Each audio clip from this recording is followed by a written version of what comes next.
السلام عليكم ورحمة الله وبركاته. ازيكم عاملين ايه؟ اتمنى ان انتوا تكونوا بخير وانتوا بتشوفوا فيديو النهاردة هنعمل مع بعض السينابون. طبعا السينابون من الحاجات السهلة جدا واللذيذة جدا، هنعملها بطريقة سهلة جدا وبسيطة ومكونات بسيطة جدا، وهنطلعها هشة وجميلة احسن من سينابون نفسه، وكمان بيكون طعمها احلى من الجاهز. شايفين شكل الطبقات عامل ازاي والطعم جنان. هنبدأ دلوقتي ونشوف الطريقة مع بعض، بس يا ريت قبل ما نبدأ لو أول مرة تشوفوني، انا اسمي ليندا ودي قناتي، يا ريت تشتركوا في القناه وتفعلوا زر الجرس عشان يوصلكم كل جديد، ولو عجبكم الفيديو متنسوش تعملوا لايك. يلا نبدا على طول في الطريقه. كالعاده اول حاجه هبدا بيها طبعا المقادير.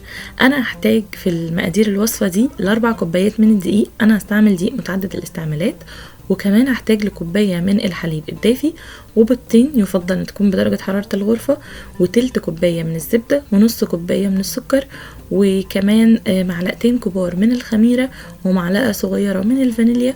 وطبعا عشان دي حلويات لازم نحط على الدقيق رشه ملح. دي كل المقادير، هكتبها لكم طبعا تحت في صندوق الوصف عشان لو حابين ترجعوا لها تاني. اول حاجه هعملها طبعا هختبر الخميره. على الحليب الدافي بنزل بالخميره ومعلقه كبيره من السكر من كميه السكر الاساسيه، قلبتهم مع بعض وهسيبهم لحد ما يخمروا. دلوقتي بقى بدأت انزل بباقي المكونات، الدقيق والسكر، وهنزل عليهم كمان بالبيضتين. مش محتاج ان انا ترتيب معين، انا بنزل بكل المكونات كده على بعض. وكمان نزلت بالفانيليا، طالما حاطين بيض لازم فانيليا عشان زفارة البيض. وبعدين بدأت اخلطهم مع بعض. على ما هم بقى ما بيدخلتوا برجع لللبن والخميرة. شايفين الخميرة تفاعلت كده، الخميرة دي ممتازة وشغالة معايا. في ناس بتحط الخميرة على طول، انا ما بحبش ده، لان في وصفات كتيرة قوي بتبوظ بسبب ان الخميرة بتكون مش شغالة، فلازم تختبروها وتتأكدوا انها شغالة. نزلت بخليط الحليب على طول عليها بالشكل ده وقلبتهم مع بعض. في الاول هتحسوا ان الخليط مش متجانس او شكله مش مظبوط، هتلاقوها جافة. يعني انا دلوقتي بمسكها حاسة العجينة جافة، بس ما فيش مشكلة، ما تقلقوش. بدأت بقى احط الزبدة بتتحط اخر حاجة. برضو بعد ما بتضيفوا الزبدة بتبتدوا تعجنوا، بتاخد وقت شوية، هتلاقوا برضو شكلها كده مش مظبوط، ولكن مع العجن المستمر هتلم وهتبقى شكلها ناعمة وجميلة. انا ما حبيتش ان انا اضيع اللقطات دي عشان تشوفوا مراحل العجن بتاعتها.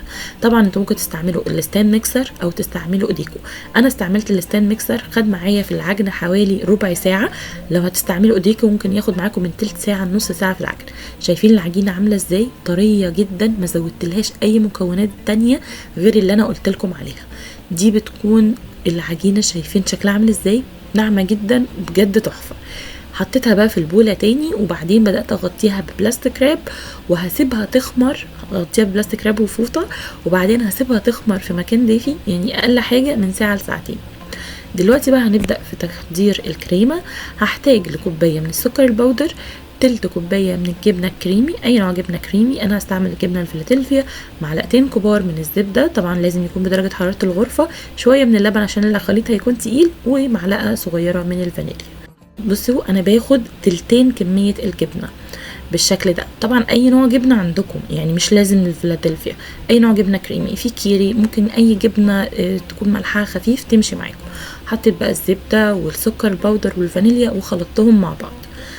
ببدأ أخلطهم، طبعا بيكون قوامهم تقيل ومتماسك، فلازم بنزود لها الحليب أنا بزوده تدريجي، أنا ما قلتش مقدار محدد للحليب، لأن حسب كمية الجبنة والزبدة اللي انتوا هتستعملوها هتحتاجوا الحليب.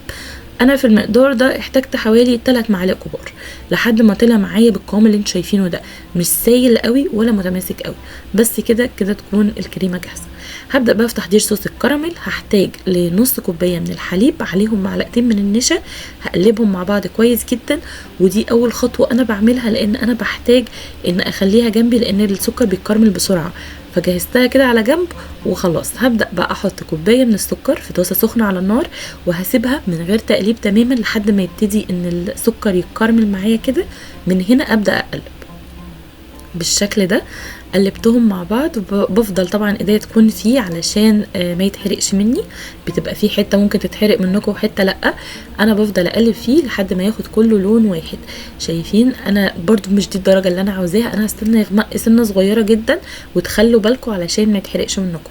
بس كده دي المرحله اللي هبدا بقى اضيف فيها الزبده. نزلت عليها بالزبده، وزي ما قلت لكم المقادير كلها هتلاقوها مكتوبه تحت في صندوق الوصف. وبعدين نزلت عليها بالحليب بالنشا، بنزل كده تدريجي واقلب. وخلوا بالكم هتتكتل منكم شويه بس مفيش مشكله، مع استمرار التقليب كل حاجه تبقى تمام. ولو تاخدوا بالكم ما تكتلتش معايا قوي لان الحليب بدرجه حراره الغرفه، ممكن تحتاجوا ان انتوا تزودوا لها شويه من الحليب لحد ما يبقى قوامها سايل بالقوام اللي انتوا شايفينه ده القوام اللي انا عاوزاه. لو اتحطت في التلاجة هتجمد، فانا مش هحطها في التلاجة. بالنسبه بقى لحشو السينابون، احتاجت الكوبايه من السكر البني وعليها 3 معالق كبار من القرفه ومعلقتين كبار من الكاكاو. وطبعا الكاكاو اختياري، ممكن تستغنوا عنه وتستعملوا القرفه والسكر بس. وكمان السكر ممكن تعملوا سكر ابيض او تعملوا مزيج ما بين السكر البني والسكر الابيض. انا استعملت سكر بني. بس كده طلعت العجينه بعد حوالي ساعتين في التخمير. شايفين شكلها انتفخت وبقت ضعف حجمها كده، خلاص العجينه جاهزه معايا. خرجت الهواء اللي فيها وبعدين على البورد رشيت كميه كويسه من الدقيق وبعدين نزلت بالعجينه وبدات اشكلها على شكل مستطيل الاول وبعدين هفردها. اهم حاجه تعملوها على شكل مستطيل عشان تبقى سهل معاكم في الفرد على طول. بالشكل ده تكنيك الفرد. ببدأ افردها بحافظ على شكل مستطيل على قد ما اقدر علشان تطلع معايا قطع السينامون بشكل متساوي. بعد ما فردتها بالشكل اللي انتوا شايفينه ده، هبدأ بقى اضيف لها زبدة. الزبدة بتكون بدرجة حرارة الغرفة عشان تكون لينة معايا. بحط الزبدة على كل العجين بالشكل ده علشان تثبت معايا الحشو، وكمان بتديلها طعم حلو. فلازم تدولها كده مسحة كويسة من الزبدة. زي ما انتوا شايفين انا غطيت العجينة كلها، ما سبتش حتة من غير زبدة. بعد ما غطيت العجينه بالزبده كويس جدا، هبدا بقى انزل بالحشو. زي ما قلت لكم الزبده هتثبت الحشو معايا، فاحط الحشو ما يهمكوش. كميه الحشو دي قضت معايا العجين وفاض منها معلقه بس، يعني بالمقادير اللي انا هقولها لكم تحت في صندوق الوصف هتبقى كل المقادير مظبوطه. بدات بقى افرد الحشو على كل العجين بالشكل ده وبعدين بدات الفها. خلوا بالكم انتوا بتلفوها في اول لفه كده، تحاولوا ان انتوا تضغطوا عليها سنه بس مش جامد. وببدا الفها برضو مع الضغط، بس ضغط على خفيف لحد ما الف كل العجينه بالشكل اللي انتوا شايفينه ده. انا بلفها رول يمين وشمال علشان كل حاجه تتلف معايا في نفس الاتجاه. دلوقتي بقى في الصينيه اللي هستعملها بدهنها دهنه كويسه جدا برضو من الزبده، تكون لينه بدرجه حراره الغرفه. وبعدين بدات بقى اقطع العجين بالشكل اللي انتوا شايفينه ده. باخد بالمقاس علشان يطلع معايا الاحجام متساويه نوعا ما، ولكن انتوا ممكن تقطعوها بالنظر كده زي ما انتوا حابين. انا كان عندي القياس ده فاستعملته لتقطيع السينابون. الاول عملت علامات عشان يحدد لي اقطع فين بالظبط، وبعد كده بسكينه تكون حاده ببدا اقطعها بالشكل ده وبيطلع معايا شكل السينابون رول. ده بيكون شكلها.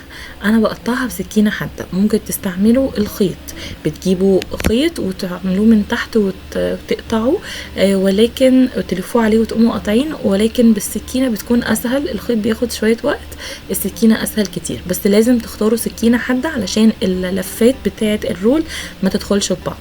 فبس كده بدأت بقى احطهم في الصينيه يكون ما بينهم مسافات نوعا ما متقاربه، وبعدين هغطيها بالبلاستيك راب وهسيبها لحد ما حجمها يتضاعف. يعني ممكن تاخد معاكم من 10 دقايق لربع ساعه لحد ما حجم السينابون يتضاعف.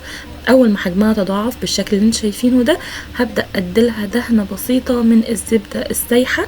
في ناس بتضيف صفار بيضه، مفيش مشكله، ولكن انا بفضل الزبده بتديلها كراست كده، بتخليها مقرمشه من شويه من بره وبتكون طريه وجميله من جوه. وبعدين باخدها بقى واحطها في الفرن على درجة حرارة ما بين 180 ل 200 درجة مئوية، رف اوسط. بتاخد معايا بالظبط في التسوية حوالي ربع ساعة، وبرده بيبقى حسب الفرن بتاعكم. بطلعها مجرد ما الاقيها خدت لون كده الذهبي الحلو بتاعها. بس كده طلعته. شايفينها طرية ازاي؟ بجد رهيبة، طرية جدا، وطعم الحشوة فيها ممتاز. الزبده من بره مديلها طبقه قرمشه بسيطه. بعد ما هديت 5 دقايق بالظبط ببدا انزل عليها بالكريمه اللي انا عاملاها. بسيبها بالظبط 5 دقايق تهدى، مش اكتر من كده. في ناس بتحب السينابون ساخن زيي، فانا ما بستناش عليها كتير، جاست ان انا احط عليها الكريمه كده خلاص بقى كده بقت جاهزه معايا. حطيت عليها الكريمه. ممكن تسيبوها عليها برضو شويه كده لحد ما تتشرب منها شويه، وبيبقى طعمها حلو جدا. انا غطيت كل الصينيه زي ما انتم شايفين كده، ولازم الصينيه ما يكونش فيها فراغات، يعني الصينيه لو فيها اي فراغات حاولوا تملوها بقطع سينابون. بعدين بقى قدمتها في طبق التقديم بالشكل ده. بوريكم هنا انا طلعت قطعتين مع بعض وفصلتهم، بيتفصلوا سهل جدا. شايفينها قوامها عامل ازاي، طريه جدا. طبقه السكر اللي تحت متكرمله، بتبقى تقريبا دي احلى حته في السينابون، بتتفرد معايا سهله طريه وطعمها لذيذ. بدات بقى زينها بصوص الكراميل اللي عملناه مع بعض. طبعا انتوا ممكن تقدموها كده بالكريمه بس زي ما تحبوا، وممكن تاكلوها بصوص الكراميل، ممكن تزودوا عليها كمان صوص شوكليت اللي انتوا حابينه وتقدروا تضيفوه، يعني دي طبعا حاجه ترجع لذوقكم. وبدات ازود لها كمان مكسرات. زودت لها عين جمل، ده الشكل المتعارف عليه للسينابون رول. طبعا برضو ممكن انتوا تستغنوا عنها. وبس كده، ده بيكون شكل السينابون. بدأت بقى اقطعه معاكم عشان تشوفوه شكله عامل ازاي من جوه. الطبقات فيه شكلها تجنن، شايفين مدى الطراوه بتاعته اصلا وانا بقطعه بسكينه السفره.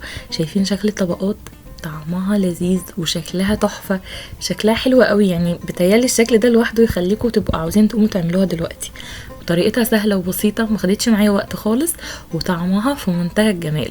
واحلى حته بقى في السينابون هي الحته اللي تحت دي اللي فيها السكر مكلمل، بجد طعمها تحفه. وبس كده يكون فيديو النهارده خلص. اتمنى ان انتوا تكونوا استفدتوا من الفيديو، الطريقه تكون عجبتكم، ويا ريت تجربوها وتقولي رايكم تحت في الكومنتات، انا متاكده انها تعجبكم. ويا ريت لو عجبكم الفيديو متنسوش تعملوا لايك للفيديو، ولو مش مشتركين في قناتي تشتركوا دلوقتي وتفعلوا زر الجرس عشان يوصلكم كل جديد. واشوفكم على خير تاني قريب في فيديو جديد.